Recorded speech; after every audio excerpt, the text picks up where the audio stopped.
বাংলা চলচ্চিত্রের অন্যতম চরিত্রাভিনেতা প্রবীর মিত্রের শেষ শ্রদ্ধা এবং জানাজা সম্পন্ন হয়েছে।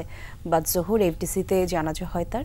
দীর্ঘদিনের সহকর্মীকে বিদায় দিতে সকাল থেকে চলচ্চিত্রের বিভিন্ন সংগঠন তাকে শ্রদ্ধা ভালোবাসা জানাতে আসেন। এক রঙিন নবাবের জীবনাবসান, যে অঙ্গনে এসে রূপালী পর্দায় কত কত মাধুর্যতা ছড়িয়েছেন, সেই মানুষটি এবার নিথর দেহে সেই অঙ্গনে। প্রিয় শিল্পীকে এক নজর দেখতে ছুটে এসেছেন তার স্বজন সহকর্মীরা।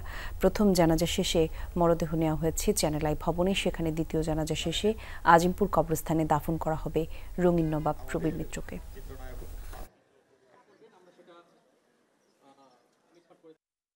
এই বটগাছের ছায়াগুলো আস্তে আস্তে চলে যাচ্ছে, মানে মনে হচ্ছে যে একজন গোলাম মোস্তফা, একজন হুমায়ুন ফরিদি, একজন প্রবীর মিত্র, এই যে এনারা যে চলে যাচ্ছেন, মানে কি হবে ইন্ডাস্ট্রি, এই জায়গাগুলো মানে পূরণ করবে কারা? মানে সত্যি আজকে খুবই চিন্তার বিষয়। প্রবীর মিত্র একজন বিখ্যাত শিল্পী হিসাবে, একজন যোগ্যতা হিসাবে এবং সেই চরিত্র ভালোভাবে রূপায়ণ করতে পারবে, এই জন্যে আমরা তাকে নিই।